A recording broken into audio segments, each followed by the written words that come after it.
si Boss Mike at ito ang aking motovlog adventure.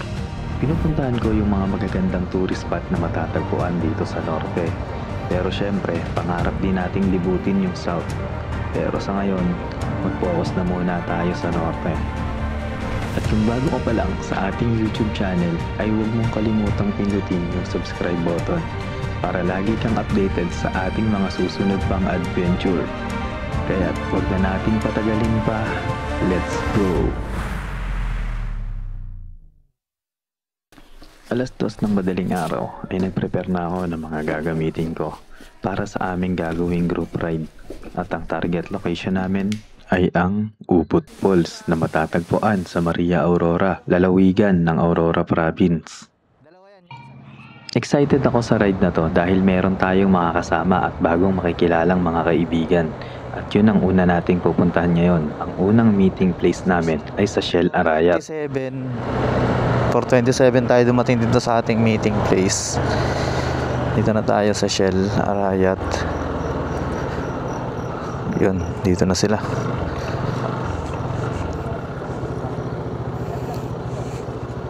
Ay. Dito pa tayo?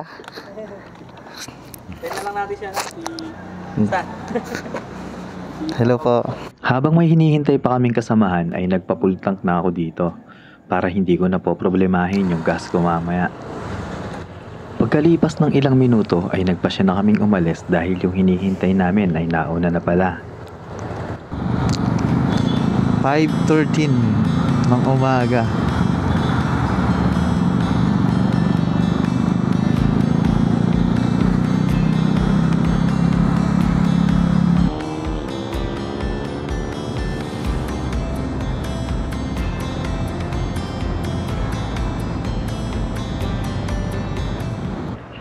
Pasado alas 6 nang dumating kami sa aming pangalawang meeting place. Kaya't habang hinihintay pa namin yung ibang dumating, ay nagkwentuhan muna kami at nag-usap-usap tungkol sa aming mga kanya-kanyang mga hilig. So yun guys, bali ang oras natin is 6:41 na ng umaga. So yun, pumunta na kami dun sa target destination namin kasi kompleto na kami dito. Ayun o, dito na sila lahat. Yun. So yun guys, bali papunta na tayo dun sa target destination natin. May isang imimita pa tayo dun na kasamahan din natin, si Yuljoy. So yun, nauna na siya dun. So papunta na tayo dun, no? Kompleto na kami. Ito na yung mga kasama ko. Ayun sila lahat. Hindi ko napabanggitin kasi hindi ko sila kabisado. Hindi ko pa kabisado. Sino mauna, pre?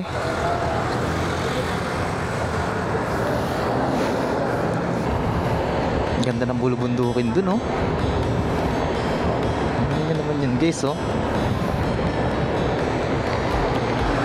Napakaganda ng tanawin dun, oh. Napakaangas. Wala pa tayo dun sa target destination natin, pero ang ganda na ng mga view. Tingnan nyo yun, oh.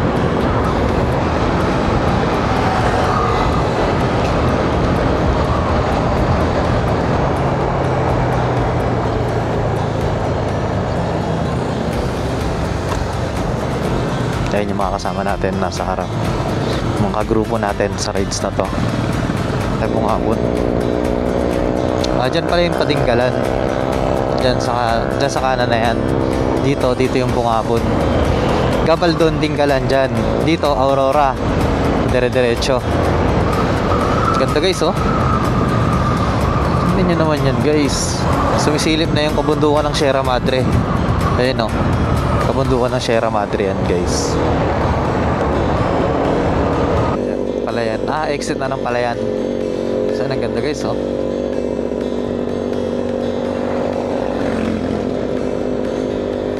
Kabilaan view.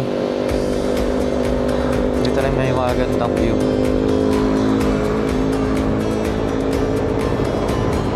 Palayan City.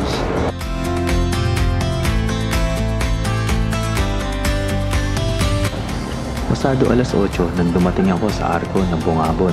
Sakto pagdating ko rito, nandito na sila. Kompleto na yung grupo namin.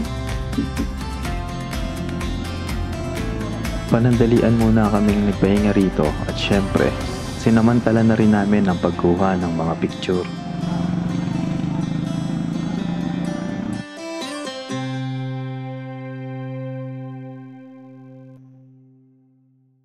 Kasama natin na sila. So ayun. Flash ko na lang sa screen yung mga ano nila. Yung mga YouTube. Ito nga pala guys yung mga kasama natin. Si Henry TV Adventure. Tapos ito naman guys si Brian TV. Tapos yung nasa dulo si Yuljoy Motovlog. Tapos katabi niya naman si A4J ng Pampanga. Tapos eto naman guys si Kafa Moto TV ng Pampanga din. Tapos katabi niya si Quiz TV ng Quezon City. So yun, kumpleto na yung grupo namin dito. Pagkatapos nga namin magpahinga ay tumuloy na ulit kami sa aming paglalakbay. Medyo mahaba-haba pa kasi ang aming biyahe. Natatahakin papunta sa aming target destination.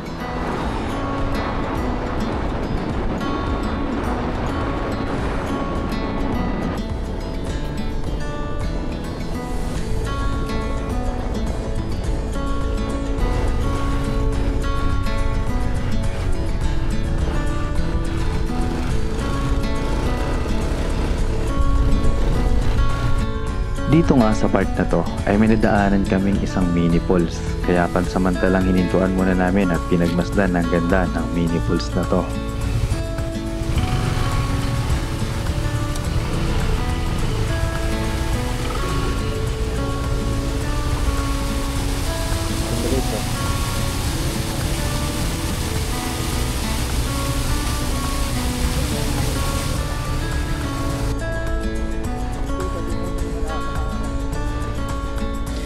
Pag napadaan kayo sa part na to ng Labi River ay hindi nyo mapipigilang mapakanta ng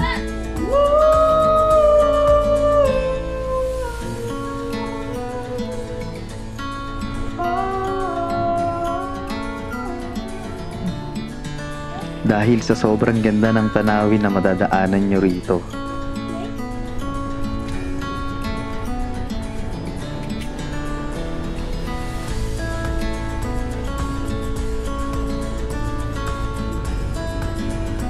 Pagkalagpas ng tulay ay may nadaanan kaming kainan, kaya nagpasya na ang grupo na kumain na muna dito para makapagpahinga na rin yung mga motor. Nag-lunch muna kami doon. Hindi ko alam kung lunch o pwedeng almusal. Pero kasi katapos lang namin kumain doon, so back to the road na naman tayo. So ayan, diretso na tayo sa natin, sa target destination natin. Nauna na yung mga kasama ko. Ganda oh. Ayun, nandito tayo sa taas ng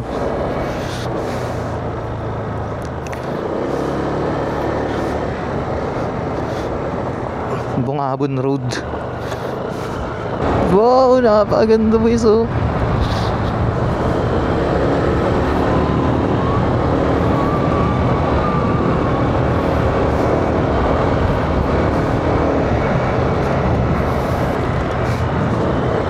Nandito na tayo sa Arco ng Aurora. Ang lamig dito. Tapos tingnan nyo yung ulap, ang baba oh. Maaraw yan pero natatakpan ng ulap yung itong part na to.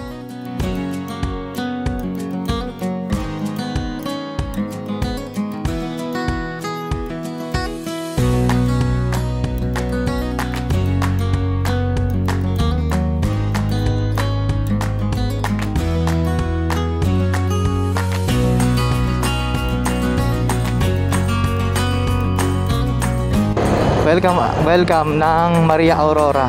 So ayan. So ayan na guys, nandito na tayo sa may arko ng Isla Villa Aurora. So ayan, papakanan tayo dyan. Tapos yun, doon na yung jump off. So ayan, pasok tayo dito. Nauna na yung mga kasama natin, nandun na sila.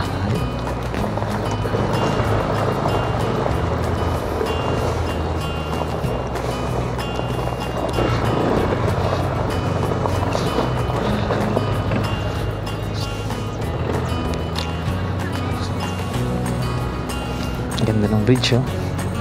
Hindi nyo naman yan guys, napakaangas. Pwede mag-park doon?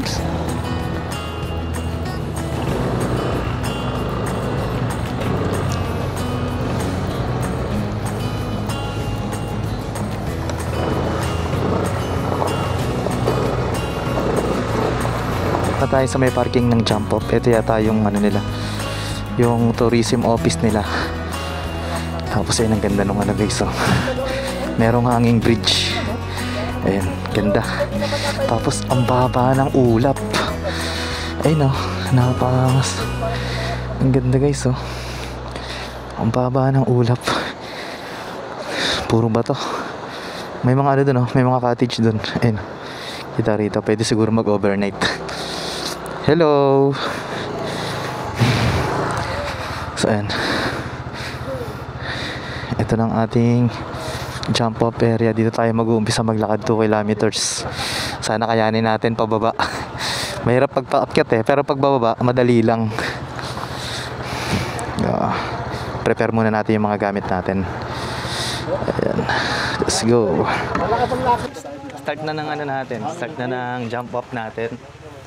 So ayan. Ito yung dadaanan natin.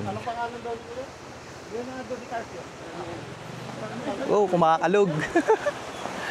Kumakalog yung ano.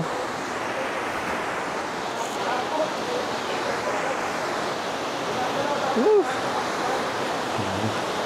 Ito yung ano nila. Ito hanging bridge. So yan, simula rito, ang lalakarin natin is 40 minutes. Sabi ng tour guide natin ay may 2 kilometer na lakad. Madali lang naman yan kung ano, dire-diretso. Tsaka maganda yung daanan. Sementado. Mahirap daanan yung ano, tawag dito, lupa. Tapos ano, loose gravel yun talaga. Nakapagod yung makbang dun. Pero ito madali lang kasi sementado na yung kalsada.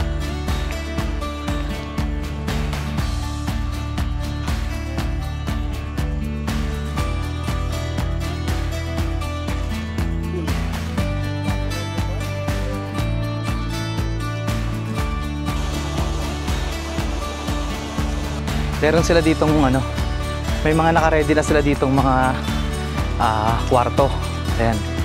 Kung gusto nyo magrenta, ayan guys. Kaso hindi pa daw naka-open yan. Ano pa lang ang ina-allowed nila yung tent. Pero itong mga mga room hindi pa daw available. Hindi pa siguro na-aprobahan ng nila, local government. Okay. Pero ang gaganda oh. Ang ganda ng magpaansar, ang ganda ng bakasyon ano.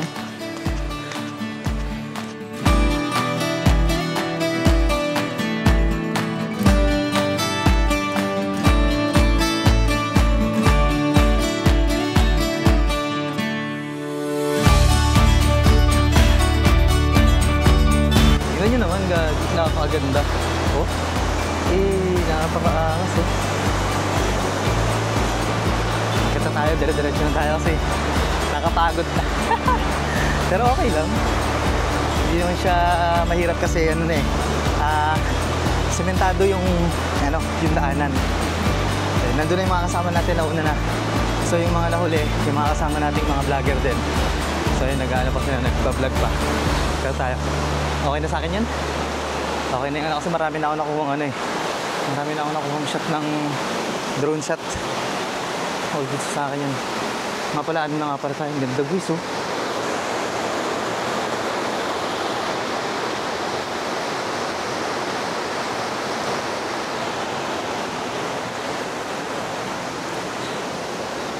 Sobrang linaw. Nagigreen yung tubig.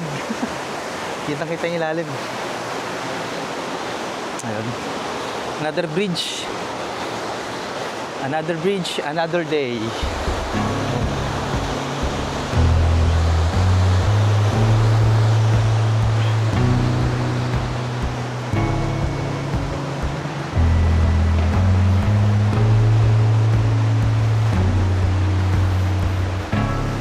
Meron pa palang tagusan doon.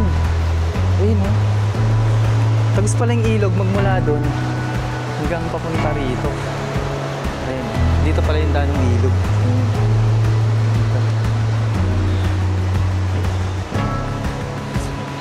Nandito na yung mga kasama natin.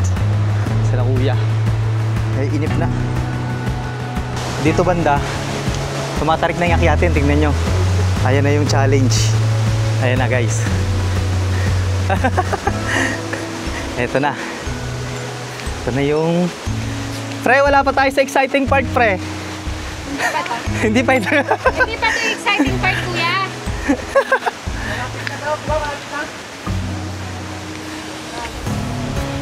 Mga ilang dito kuya? Mga 7 pang ganyan?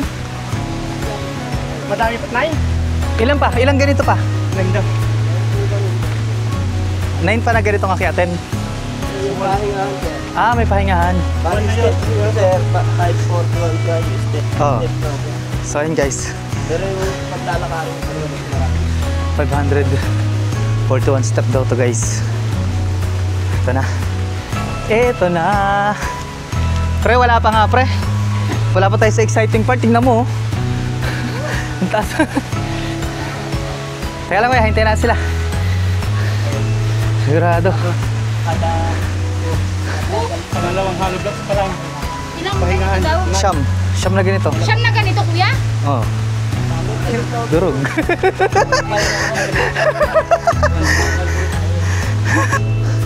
Stage 1 pa lang daw yan. Siyam na ganyan na pahingaan. Meron pang 8. Ayun ma, pang 8. Ah, may iksi lang naman pala kasi.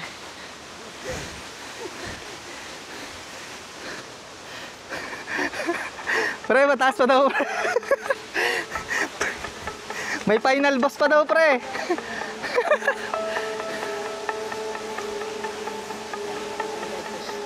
Hindi naman matataas yung hakbang eh. Hindi lang talaga sanay. Pangalawang pa lang pala. Hindi na ako sa taas magpapahinga. Kasi pagka ganitong hindi ka nagtuloy-tuloy, mas lalo nakakapagod. Di ba kuya? Pag hindi mo tinuloy-tuloy talagang pag-uro ka pahinga, nararamdaman mo yung pagod. So yun. Buti pa sila kuya, sanay na sanay dito. Akit pa ba kayo dito, no? Grabe. Taas. Hindi siya masyadong ano eh. Obvious sa... Malapit na tayo. Nandito na tayo sa... Ay, pang-8 na tayo. Pang-9 na doon sa dulo. Ayun. Medyo mahaba-haba din yung... Mahaba-haba din yung... Ano... Lakad. Pero... Parang ko sulit yung ano dito. Sulit yung view. Ito. Medyo...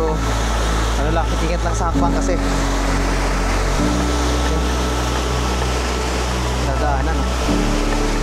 Ayan.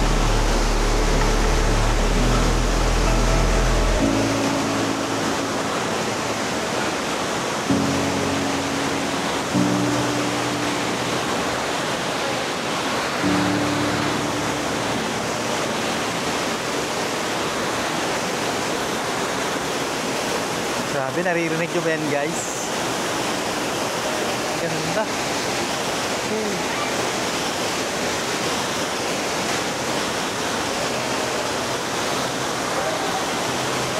Malapit na? Malapit na tayo?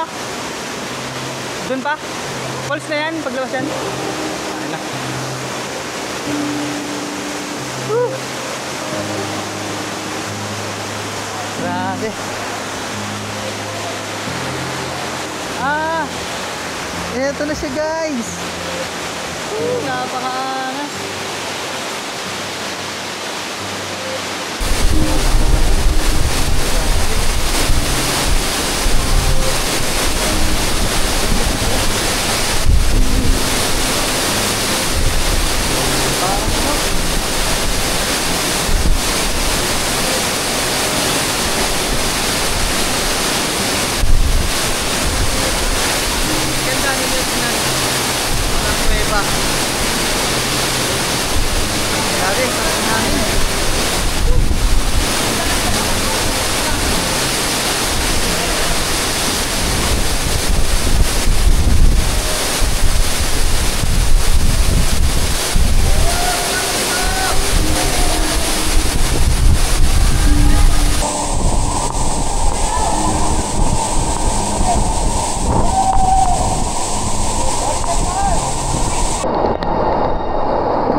siyang para siyang scene sa sa mga pelikula.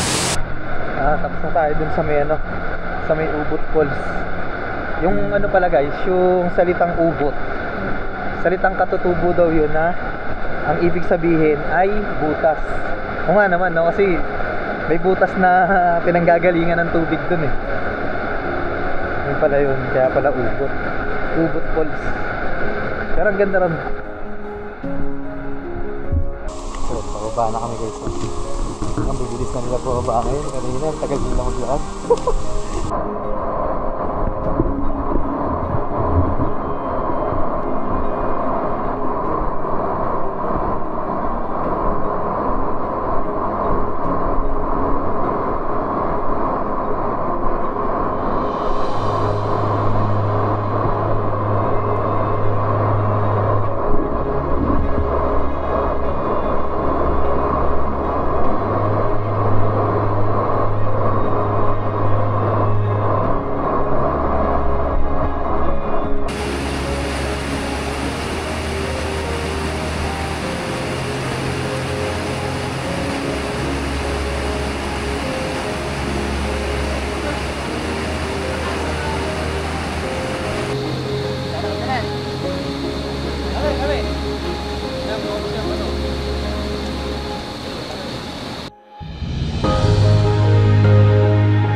So ayan, hanggang dito lang yung ating vlog.